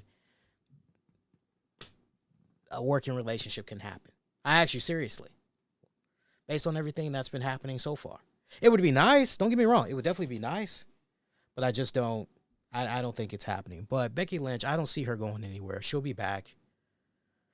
I think when we do see Becky Lynch back, Seth Rollins will be back. You notice we still have not seen Seth Rollins. It makes you wonder, with SummerSlam right around the corner, is he maybe going to pop up there? Or no, we probably won't see the two of these guys until maybe Survivor Series. One thing's for certain, viewership is still up. It's business as usual. It's rocking and rolling, so pretty much take all the time that you need. WXW in Germany is no longer part of the WWE network. I'm not sure if you guys are aware of this, but it looks like the promotion's deal with WWE had expired. Last week? So, yeah, as a result of that, they're no longer on the network. For those of you that are going, wait, what? So I remember this as clear as day. There was a survey that came out a handful of years ago by WWE. And they had asked, hey, and I know because I fill out these questionnaires for WWE. I'm part of their, hey, we need your feedback, right? I'm part of them. And WWE was asking, hey, we're thinking about these wrestling promotions. Do you watch any of these wrestling promotions? And they started listing them off. And then the follow-up question was, well, if it was possible, would you be interested in checking out this promotion if it was available on the WWE network? I was like, yeah, sure. You know, what the hell, right? Yeah, sure. If you got it, yeah, I'll watch it, sure. And WXW was one of those promotions. I know Progress was another, but we're talking about WXW right now. So WXW events will still stream on the YouTube channel going forward. It's possible that the company could be joining another streaming provider. Have to wait and see how that plays out. While we're talking about streaming platforms, shout out to my TNA fans out there. Now, as many of you guys are probably aware, but then again, you may not because of your email settings and all that. But TNA had sent out a email letting those know who are TNA insiders for the YouTube channel. They said, hey, you know, this is it. You know, we're no longer going to be offering this tier package anymore because you can get everything that you've been watching so far and then some over on the website. Because remember, they had relaunched the website and all of that. They also said in part of the email that they just haven't been on top of the content, you know, putting it out there in a timely manner, not to mention making sure that the volume of content, you know, is always consistent. And they admitted that they've been dropping the ball on that as of late because they've mainly been focused on relaunching the website for membership subscriptions and everything. So they basically are encouraging the YouTubers to convert over and to sweeten the pot a little bit. I think they said something along the lines of, matter of fact, let me see if I can pull up the email for you because there's a special offer where I think you can get 2 months free. So I definitely want to pass that along to you guys. Hopefully I have not deleted that. Let me just say TNA. Yes, I still have it. So this is what they had sent. They sent this out on June 1st. TNA Wrestling is no longer offering the membership you purchased. If you notice an unauthorized membership charge on your account or are having other issues contacting however you did it, if you did it through Apple or, you know, what have you. But there was another email. Let me see if I can. TNA Wrestling. There was another email where they had like a special offer. I'm trying to see if I can find it. I don't see it. Let me check is it in trash? Because I may have accidentally deleted it. I'm looking here for you guys. Bear with me a second here. Oh, yeah, it looks like I deleted it. But give me a second. I want to pass this on to you guys because I thought that was a really nice offer that they were doing. So I'm pretty sure it was like get 2 months free or something like that. Hang on here.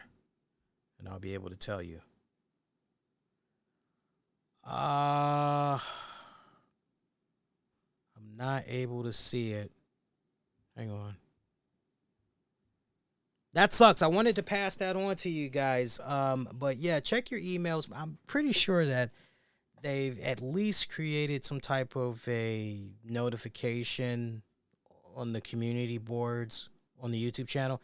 I know they definitely had talked about it because their whole thing was they didn't want to have people continue to be charged for something that is basically no longer available, right? So, and that makes a whole lot of sense. Meanwhile, a creative team member in TNA resigned. Not sure how many of you guys had heard about this, but apparently, besides Scott D'Amore, I mean that was definitely a huge blow there for TNA. But a man by the name of Robert Evans, who was a central figure on the creative team, he resigned last week. Now, this guy was single-handedly responsible for getting the ball rolling with potentially CM Punk joining TNA. Remember those reports that was floating around? I still remember how a lot of people laughed at the idea of CM Punk and TNA, and they just didn't think that was remotely possible. But this guy had got the ball rolling. He was able to not only get CM Punk to talk, but he was able to get CM Punk to show up and, be backstage. And, they got along fairly well as far as negotiations went, right? So he was able to do a little something, but as we all know, CM Punk ultimately going back to the WWE. This Robert Evans guy was also responsible for the handling of live attendance being up in recent years. There's a whole lot of good that was going on with this Robert Evans guy. But apparently he resigned from the position. There was other people that were released as well. We had Dave Sahadi, who was the creative director, along with several members of the live events division, were dismissed as well. All part of a major shakeup within the company's creative and production departments. So it's a lot of changes that's going on. If I remember, actually, you know what? I said Robert Evans. Bear with me a second. I believe it was Robert Evans that was the figurehead. I might have my names mixed up. Bear with me a second here. I just want to confirm. I'm checking my notes real quick. I'm almost certain it was Robert Evans. I know Lou D'Angeli also departed from the company as well. It is said that Sahadi will be replaced by Lou D'Angelo. No, but Lou D'Angeli also departed from the company because originally, yeah, it's like you're trying to figure out like who's who, what's going on here. But you got another guy who's replacing Sahadi, a guy named D'Angelo, who was the VP of marketing at Anthem Sports Group, will also be replaced as Anthem wants to go in a different direction and be more effective as it pertains to their live event markets. R.D. Evans departed the company due to frustration on his end. There was an email that was sent out thanking Evans for his work in the company. The email did confirm that he gave notice. So R.D. Evans, who I'm talking about, apparently he was a creative team writer and producer. So there's like a whole lot of shakeups. But the first thing that I had mentioned to you guys, I know it's a lot to keep track of, so apologies in advance, but that one guy that I was talking about, like, yeah, he single-handedly was shaking things up. He was trying to get TNA to a point where, as far as touring cities goes, it wasn't a case where they were doing back-to-back nights. He was trying to be more strategic about it, and ultimately the Anthem heads, they just, yeah, no, we're not feeling that.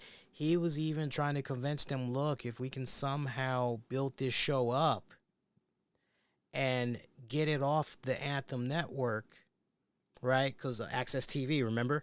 Anthem owns that now. But they're like, if they could figure out a way to move Impact Wrestling to another network where it's accessible in more households, like this would be a huge win as far as growing the audience, TV viewership, the demos, whole 9 yards.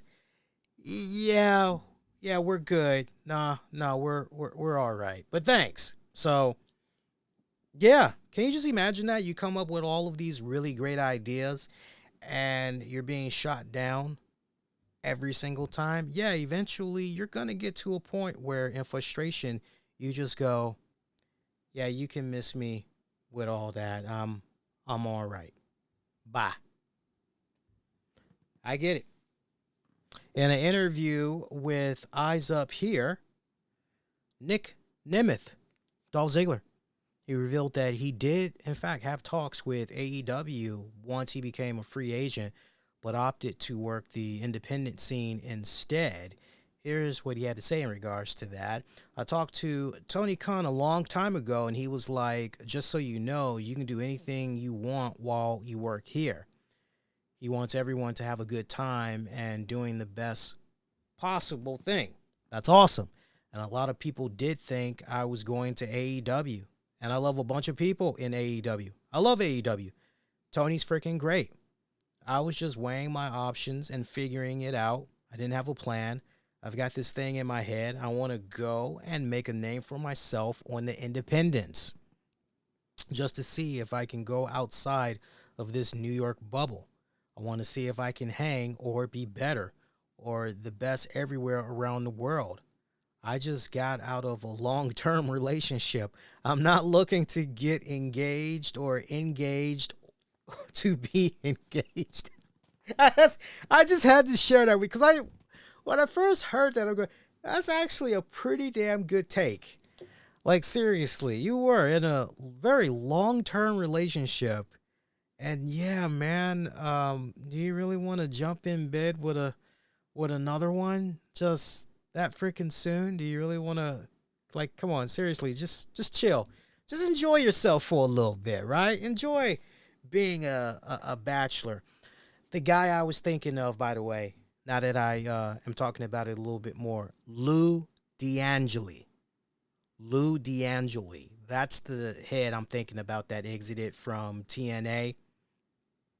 That is the guy that was responsible for CM Punk negotiations with the company. Not the, I think I said RD Evans. I apologize. It's a lot of names that have just almost suffering the Thanos snap in TNA. It's freaking ridiculous. We thought Scott D'Amore was going to be, but no. But D'Angeli, he had been pushing for TNA for a long time to break from their schedule of running cities on back-to-back nights. Anthem never changed that format. Apparently there was a meeting that took place between Anthem executives and D'Angeli, and it was decided that they should go their separate ways. So the word is that D'Angeli was contacted by Anthem officials later and told that the company was going forward without him, and he agreed with the decision. One source noted that under D'Angeli, live event ticket sales grew annually year over year. The advanced ticket sales for Slammiversary have triggered the company's best pre-sale in a decade. Final shows set up under him are Against All Odds weekend in Chicago. That's happening later this month, which is expected to sell out. TNA has their live events through August and are working on who will take over that part of the business.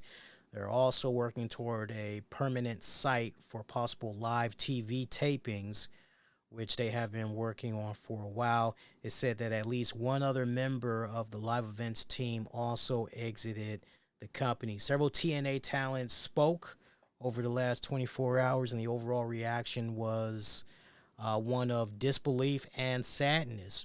D'Angelo had reportedly pushed behind the scenes for talents to take additional roles backstage, something ECW did when D'Angelo was there.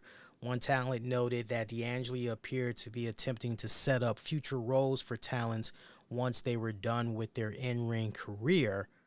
And pretty much everyone felt the company will be affected, at least in the short term, as far as his exit goes. So some very interesting developments that's going on there with TNA.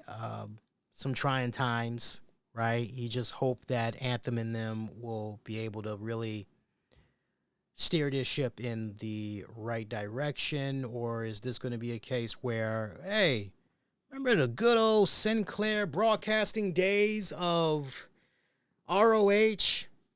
We just saw how all of that they got great talent, but boy, I tell you what, man, they just keep doing all the wrong things. They're just settling on the minimum. They're not evolving, right? When you just settle, that's how evolution passes you by. Never settle. That's the last thing you want to do, is freaking settle. It is what it is. Other than that, I think that's it. I mean, we went all over the place just now, so I think we did pretty good. We did about an hour and 54 minutes of the show. Let's stick a fork in it. We can call it DONE done. Like I said, we'll come back on the air probably Wednesday or Thursday, most likely. Come on the air for you guys.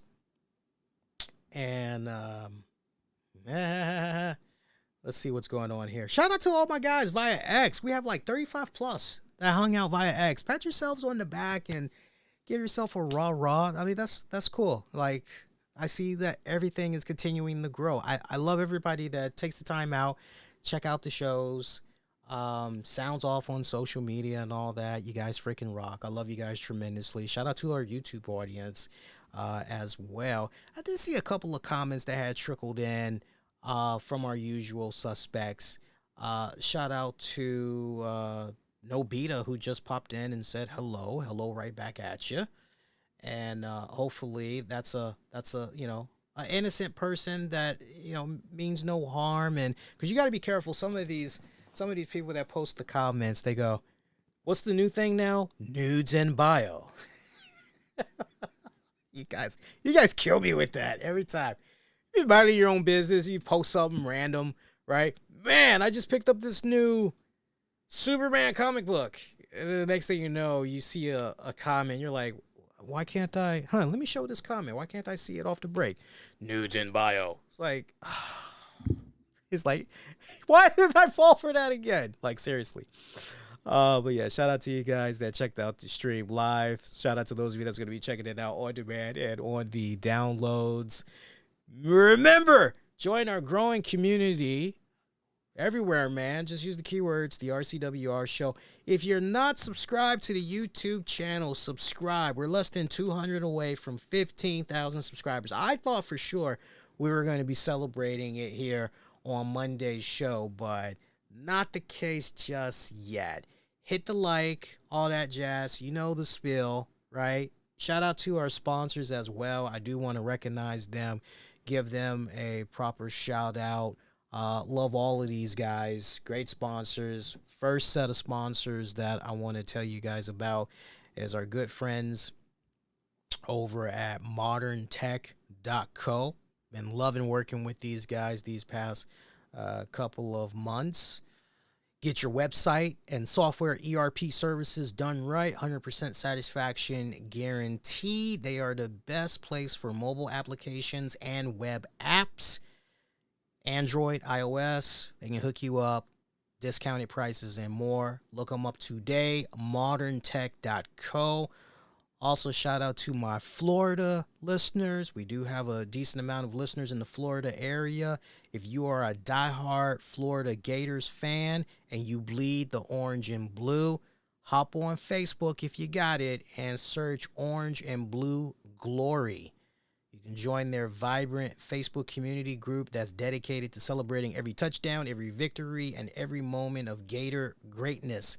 Orange and Blue Glory is where passionate fans come together to share the latest news, game highlights, and insider updates of their beloved Florida Gators football team, participating in exciting discussions. Show your team spirit. Loads more. Whether you're celebrating a big win or analyzing the next game, they are your one-stop destination and home for all things Gators. And last but not least, shout out to the good folks over at Ancient Supplements. Check them out at ancientsupplements.store. They are a veteran-owned business by a disabled veteran. And their supplements, whether you are looking for great focus, clarity, something that can help with muscle stimulation, their supplements help big time. FDA registered, no shadiness going on there. Satisfaction guaranteed or your money back. Check them out today. ancientsupplements.store. Love all these great sponsors that we've been working with. And we're just getting started. We're working with a lot more sponsors, apparently. I'm excited because I just checked out my email a couple of days ago, and there's like a few more clients I got to get back to that's like, hey, came across your show and like your show, you good stuff. Let's talk. And it's like, okay, cool. So nothing but good things happening. I love it. I love it. I love it. I love it. Get at your man on the X, the Facebook, the YouTube. Use the keywords, the RCWR show. And until next go around, my pretty babies, I am wishing all of you all to be safe. Most importantly, be kind to one another. I will see you guys next go around again, probably Wednesday, Thursday-ish. We'll definitely have a show for you guys. I promise. So I'll see you next go around. Take care, y'all. Peace.